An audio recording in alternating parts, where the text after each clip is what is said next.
From Recorded Future News and PRX, this is Click Here.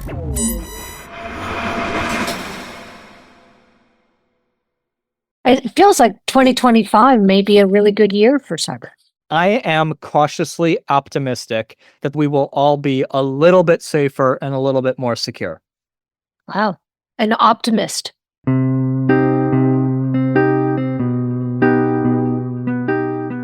From Recorded Future News, I'm Dina Temple-Rustin, and this is Click Here's Mic Drop, an extended cut of an interview that we think you might want to hear a little more of.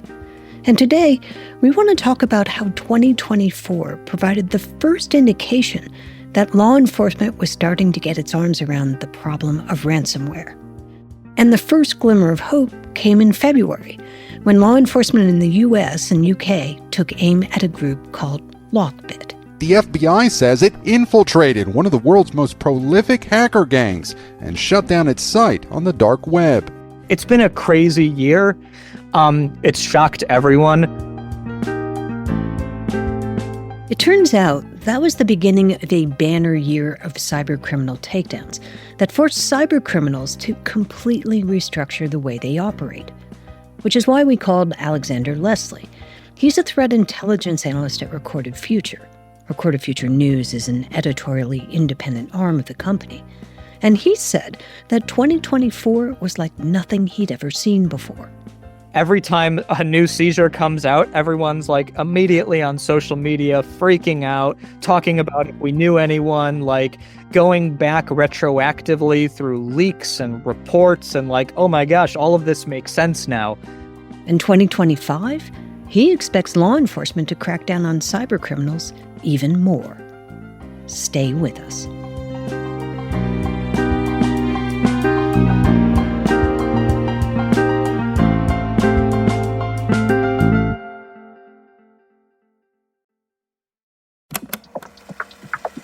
I'm Dina Temple-Rustin, and this is Click Here's Mic Drop.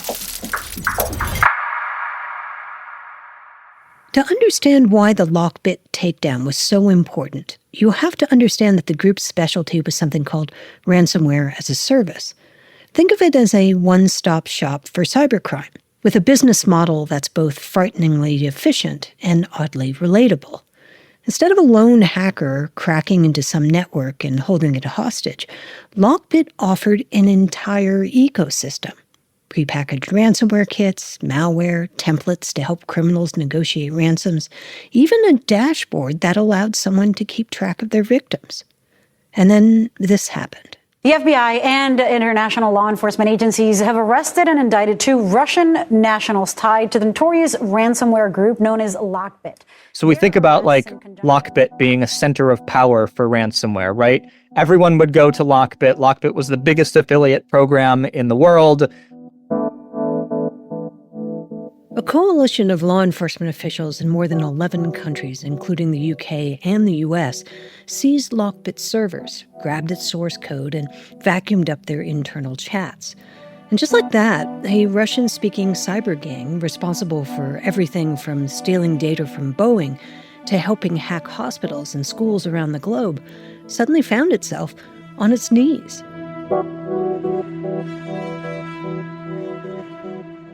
Servers seized, dark web extortion sites shuttered.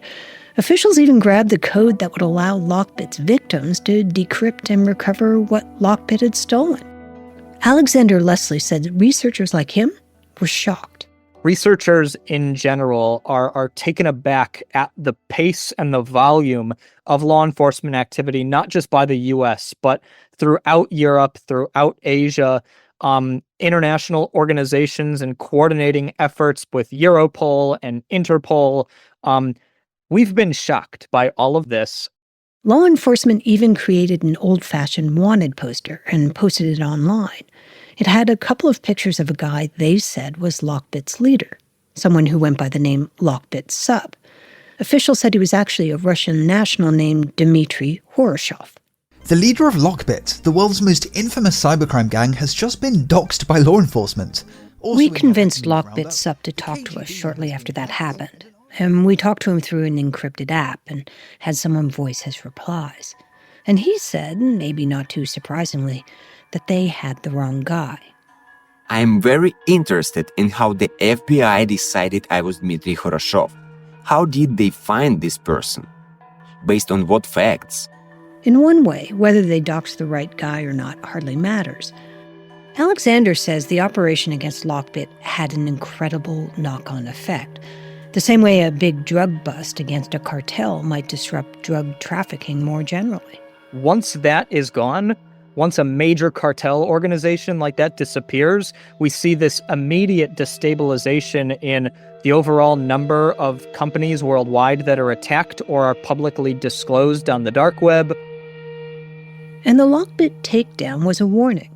It seemed to be saying to any ransomware as a service operation, be careful, there's a target on your back. You guys are so big, we'll find a way in somehow.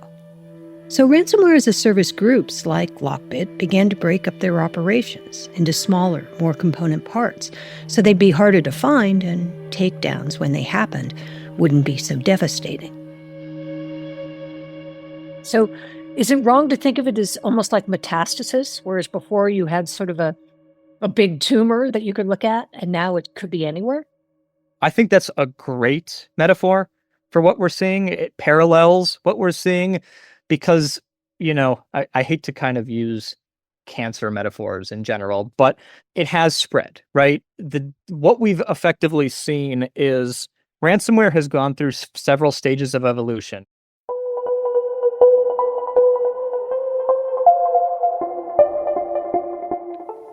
After the February takedown of Lockbit, law enforcement pivoted and started going after the ransomware supply chain. Not just the groups that wrote ransomware malware, but all the little steps in between that criminals needed to launch attacks in the first place. They cracked down on info stealers who buy and sell the credentials needed to launch an attack. They seized development sites on the dark web that offered the malicious code that vacuums up the data cybercriminals steal for ransom. They infiltrated forums where ransomware gang members hung out to network, recruit, and sell information. It's a massive web. It's a massive ecosystem. Picking apart each part of the ransomware kill chain is the most effective way to not only disrupt ransomware, but disrupt everything that surrounds it as a whole and everything connected to that. Like, kind of make that pincer move around ransomware to cut off ransomware from the rest of the underground. Because if it's got no way to encrypt or no way to steal data, if we break off that entire kill chain, and then there's no benefit to ransomware, if it's no longer lucrative, which would allow law enforcement to focus on all the other kinds of crimes that cyber criminals are committing. The money laundering. Now we're getting into sanctions evasion. Now we're getting into defense industrial base. Now we're getting into espionage activities and terrorist financing. If we're taking down the info stealer operators, now we're getting into cyber-enabled scams, physical scam centers in Southeast Asia. Like, this stuff. It has a ripple effect. Yes, absolutely. Which is, of course, exactly what law enforcement wants to create, right? That it's more trouble than it's worth. Absolutely. The risk has to outweigh the reward in some way. And if the actor knows that the forum that I got into this is not safe, the tools that I am using are not safe, I can't launder my funds anymore. I can't even buy things with the funds I got from the ransom payment. And not to mention, ransomware itself is not safe. If we can diminish how lucrative ransomware is by attacking everything around it, it defeats the purpose of ransomware. When we come back, we take a look at another part of the supply chain, the lifeblood of the cyber criminal enterprise, cryptocurrency, and how the incoming Trump administration is embracing crypto like never before. The United States will be the crypto capital of the planet and the Bitcoin superpower of the world, and we'll get it done. And why that may be more bad news for today's cyber criminals. Stay with us.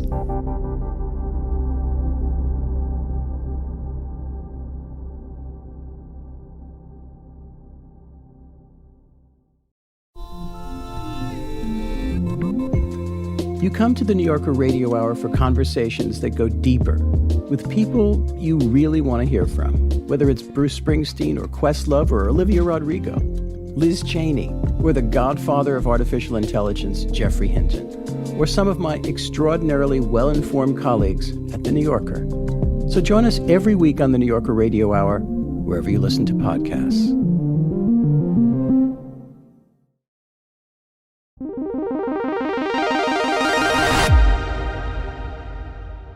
There's one thing about cryptocurrency that just about everyone can agree on. Without it, cybercriminals would have a lot of trouble doing what they do. Just a few years ago, President-elect Donald Trump said he thought cryptocurrency was a scam to undermine the dollar. I don't like it because it's another currency competing against the dollar. I want the dollar to be the currency of the world. That's what I've always said. What a difference 4 years makes. Now Trump is all about crypto. He says he loves it. He even started a cryptocurrency company. And he's been filling his cabinet with people who are seen as real crypto backers. His pick for SEC chair is a Wall Street lawyer who is pro-crypto.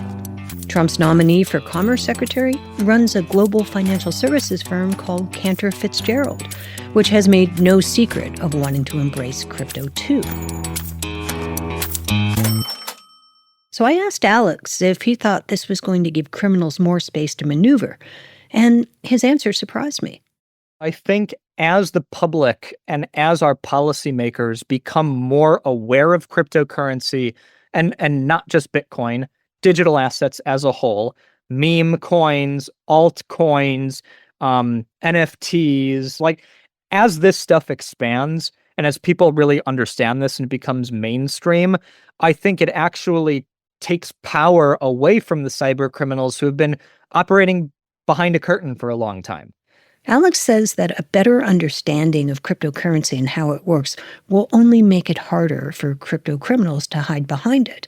This puts more eyes and more pressure on the legitimate use of cryptocurrency and on organizations that are responsible for the use, misuse, regulation of cryptocurrency, like legitimate exchanges, legitimate investors, cryptocurrency analysts. This takes power away from the criminals who operate almost exclusively in cryptocurrency. Yeah, so there's sort of a Wizard of Oz vibe here, right? That once you get behind the curtain, it's not somebody who's 10 feet tall. It's something, crypto is much more normal than you think. Absolutely, like literally what I was trying to say. I was trying to say behind a curtain without explicitly mentioning the Wizard of Oz. I think that is how I see this situation of like, once it's demystified, it's demystified. I think threat actors in general, like public awareness is the most important period. Ransomware group, scams, cryptocurrency, it doesn't matter.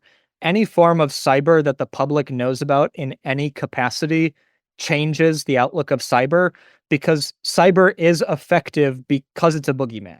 And the boogeyman will disappear once the public and policymakers focus on it and understand it and regulate it. And these cyber criminals who have been operating, stereotypically in their basements, in the dark, away from the mainstream, introverted, that stuff is going to be completely unmasked. There's nothing more important than that.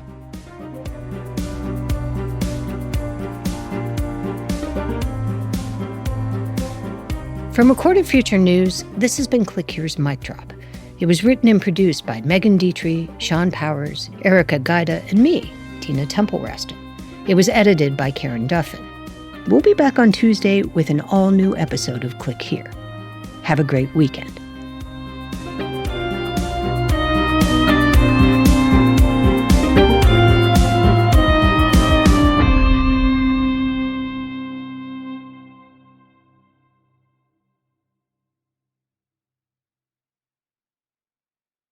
Looking for more of the cybersecurity and intelligence coverage you get on Click Here? Then check out our sister publication, The Record, from Recorded Future News. You'll get breaking cyber news from reporters in New York, Washington, London, and Kyiv, among others.